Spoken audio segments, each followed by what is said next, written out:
Aitäh kõigile, et te siin olete.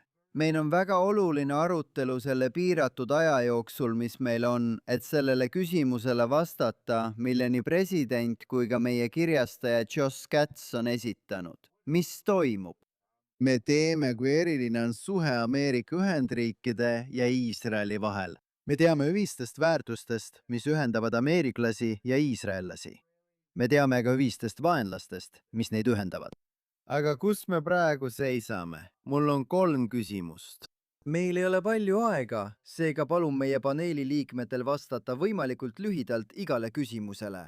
Ja alustame praeguse kriisi käsitlemisest. Viimased paar kuud on olnud tõeline Ameerika Ühendriikide ja Iisraeli koostöö kõrgaeg, mis on andnud paljudele meist palju põhjust tähistamiseks. Ja viimase nädala või 2 jooksul on selle kohta tekkinud mõningaid küsimusi. Küsimus on selles, kas see on lihtsalt ajutine takistus või on tegemist millegagi, mis võib kujutada pikaajalist ohtu suhetele. Alustame paremalt lavapoolelt ja liigume vasakule. Kõigepealt aitäh, et mind siia kutsusite. Ma arvan, et Iisraeli ja Ameerika suhetes on toimunud sügav muutus. Ma nimetan seda kliendist liitlaseks muutumiseks. Iisrael oli paljuski Ameerika klient. Me saime 100% nende toetust ja vajasime seda toetust. Aga täna Iisrael, seda on näha ka praeguses lahingus Iraanis, kus me võitlesime liitlastena õlg õla kõrval. Iisrael peab mõistma, et me oleme muutunud jõukaks ja rahaliselt võimeliseks end ise toetama. Meil ei ole enam vaja seda rahalist ega sõjalist abi. See moodustab vaid 0,7% Iisraeli SKP-st, nii et see on tühine võrreldes 70. 15%-ga. See muutub. Iisrael peab käsitlema end liitlasena, hea ja tugeva liitlasena, ning Ameerika peab mõistma, et me oleme liitlased. Liitlased erinevad mõnikord omavahel, nagu me võime tsiteerida. Ameerika esikohal, aga ka Iisrael esikohal. Nii liitlased toimivadki. MK Town. Kõigepealt tänu Jumalale suursaadik Hakabi eest, eks? Amen. Ma ütlesin talle, kui ta lahkus, et ma olin Jaanus kuulda selliseid sõnu just praegu. Aga ma tahan kõigile öelda, teate, me peame ootama ja vaatama, kuhu asjad tegelikult liiguvad, sest me peame ka meeles pidama, mis siin viimase aasta jooksul või natuke rohkem kui aasta jooksul juhtus, alates sellest, kui president Trump ametisse astus. Ükski teine president pole kunagi teinud ega seisnud Iisraeli kõrval nii, nagu president Trump seda tegi. Ja seda peame meeles pidama. Nüüd peame ka valmistuma selleks päevaks, kui näeme Valges Majas teist presidenti. Ja tõenäoliselt ei ole järgmine Ameerika president nii sõbralik ega toetav, nagu president Trump oli ja on. Ja just sellepärast peame olema palju iseseisvamad ning looma uusi liite, mis aitavad meil tulevikuks ja tuleviku väljakutseteks valmistuda. David?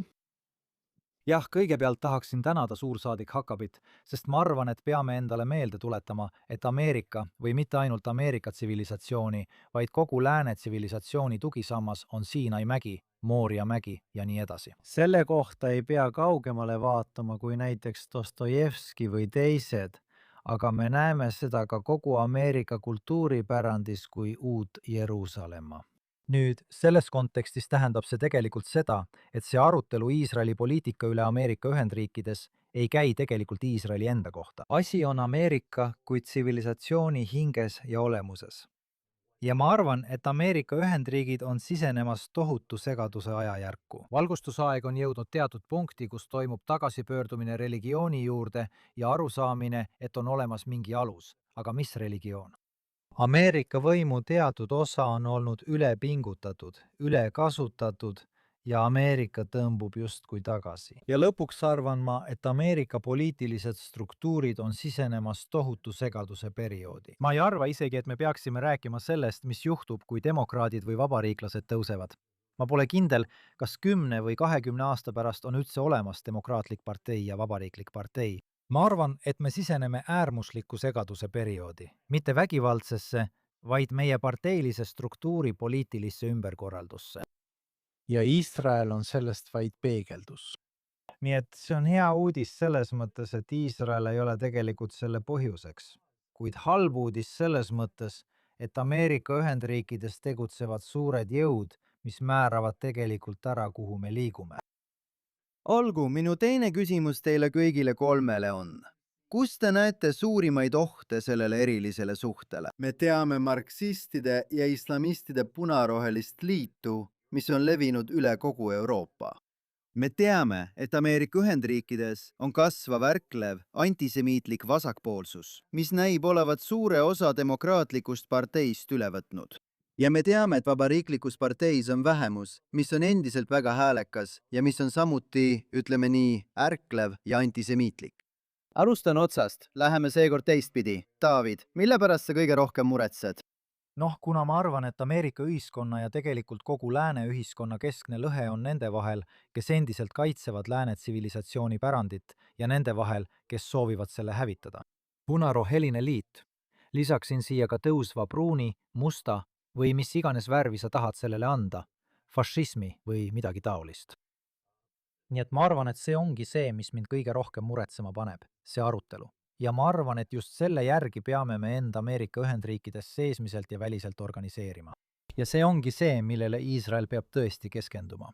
Nimelt, millised on lääne tsivilisatsiooni alused, mida suursaadik Huckabee väga hästi lahti selgitas. Sellele lisaks on veel mõned elemendid. Kuid need alused. Ma arvan, et kõige rohkem teeb mulle muret see, et Ameerika Ühendriikides kaotame me oma võime mõista omaenda alustalasid, omaenda pärandit.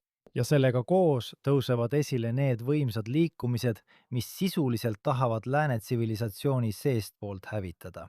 Jah, ma olen nõus. Ma arvan, et seni, kuni Ameerika erilisus toimib ka USA ja Iisraeli liit. M. mida sina arvad? Ma vastan sellele küsimusele teisena. Olgu, seekord. Tead, ma arvan, et oht ei ole Iisraeli jaoks. Ma arvan, et oht, nagu siin öeldi, on lääne tsivilisatsioonile.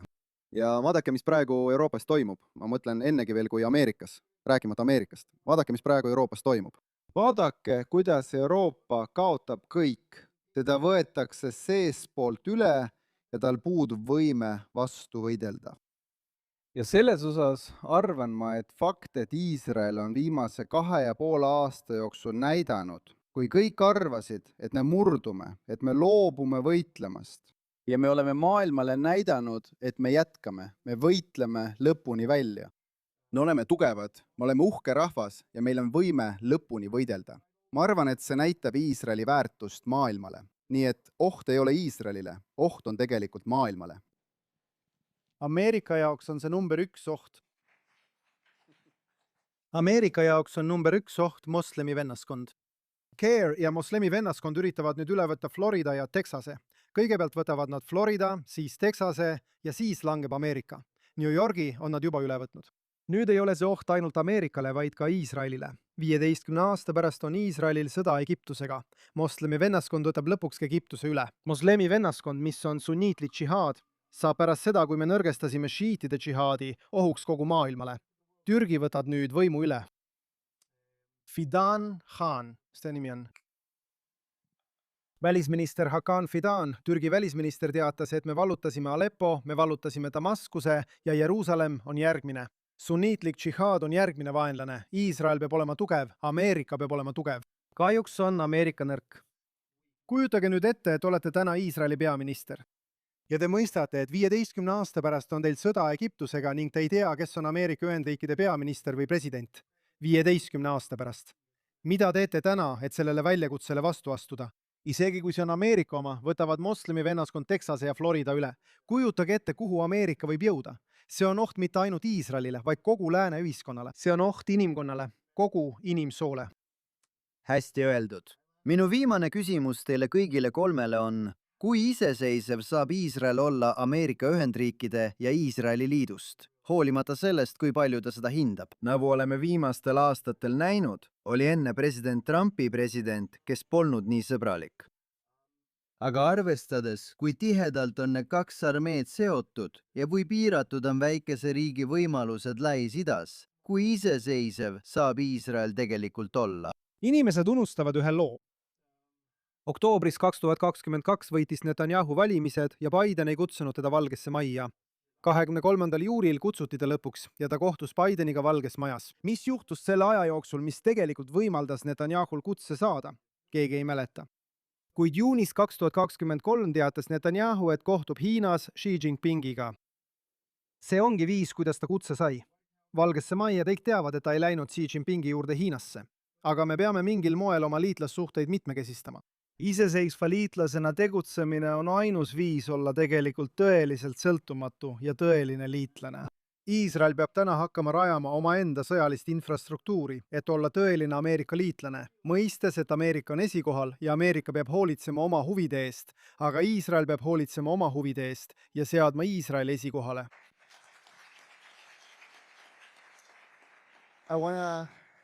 Ma tahan sellele vastata vastates asepresident J.D. Vance'ile. ma lootsin, et keegi teist teeb seda. Olgu siis, ma võtan selle. Ja ma tahan talle öelda, et Iisraeli ei kaitse mitte Ameerika käed ega Ameerika maksumaksja dollarid. See on Iisraeli jumal, kes kaitseb Iisraeli kaitseväe vaprat sõdurit. Nagu ma olen varem öelnud, me oleme tugev ja uhke rahvas. Me oleme siin olnud tuhandeid aastaid ja plaanime siin olla veel palju aastaid. Sõltumata sellest, kes saab olema maailma president või Valge Maja juht. Nii et jah, me oleme iseseisvad, me oleme tugevad ja meil on plaanid siin olla väga kaua. David? Noh, ma arvan, et kujunev vastastikuse mõistmise memorandum näitab, nagu Amiad on öelnud, et selle suhte põhiolemus muutub ja tasakaalustub, kus Iisrael on palju rohkem partner. Aga ma ütleksin, et see on tegelikult ainult osa sellest. Ma arvan, et Iisraeli ideed on ka need lapsed Gazas, need lapsed, kes võitlevad Liibanonis. Nemad näitavad, kus on lääne tsivilisatsiooni tulevik. Nad ei võitle mitte ainult Iisraeli eest. Nad võitlevad selle nimel, et tuletada maailmale midagi meelde, mis Ameerika ja Euroopa noortele ning teistele on võõras. Kui Iisrael saab sellega hakkama, on ta ka partner lääne tsivilisatsiooni aluseks olevate ideede taastamisel ja taastusravil. Nii väike kui Iisrael ka poleks, on see tõesti riik, mis aitab taastada lääne tsivilisatsiooni aluseid ja tugisambaid. See on kõik hästi öeldud. Meil on jäänud paar minutit, sest oleme kõik olnud väga tublid oma vastuseid lühidalt hoides. Aga mis on lühike vastus? Te olete juba vastanud asepresident Vance'ile, kuid see tõstatas küsimuse, kas Iisrael on liitlane või vasall. Kuidas oleks kõige parem vastata Iisraeli toetajatena, nii ameeriklaste kui ka iisraellastena sellele mõttele, et lihtsalt olge vait ja kuulake, mida me ütleme? Väga kiiresti. Niile, kes arvavad, et Iisrael on vassall, ei saa nad läänest aru, ei saa nad Ameerikast aru ja see on oht mõlemale.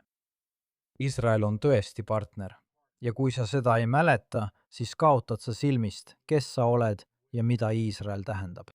Ma lihtsalt ei näe, kuidas Ameerika saaks ellu jääda, kui ta hakkab end nii palju kaotama. Iisrael on kindlasti partner ja väga oluline partner. Okei, ma ütleksin lihtsalt kuulake meie vaenlasi. Kuulake, mida nad räägivad. Nad ei ole mõõdukad ega mõistlikud. Nad skanderiivad. Surm Iisraelile, surm Ameerikale. Nad karjuvad, nad ütlevad. Iisrael ja Ameerika on partnerid ja meie oleme teie vaenlased. Ja kui Iisrael võitleb teie vaenlaste, Ameerika vaenlastega, siis see tõestab rohkem kui miski muu, et me oleme tegelikult partnerid. Teod räägivad rohkem kui sõnad. Kõigepealt küsige Ameerika pilootidelt, mida nemad arvavad Iisraeli armeest. Sa oled siin. Teiseks, kontrolli Iisraeli SKP-d. Iisraeli SKP peab järgmise 10 jooksul kahekordistuma. Selleks on vaja õiget juhtimist, kuid kui tegutseme õigesti, ületame järgmise 10 jooksul Ameerikat SKP-lt elaniku kohta. Meil on olemas talent, meil on olemas võimekus, ma mõtlen, et meil on isegi rohkem kui Ameerikal, ja samal ajal on meil visioon ja usk iseendasse. Iisrael peaks olema ainult Ameerika liitlane ja aitama Ameerikal saada tagasi selleks, mis ta kunagi oli. Siin. Aitäh teile kõigile. Tänan kõiki meie 3 paneelisti. Suhe on endiselt eriline ja teeme kõik tööd selle nimel, et see nii ka jääks.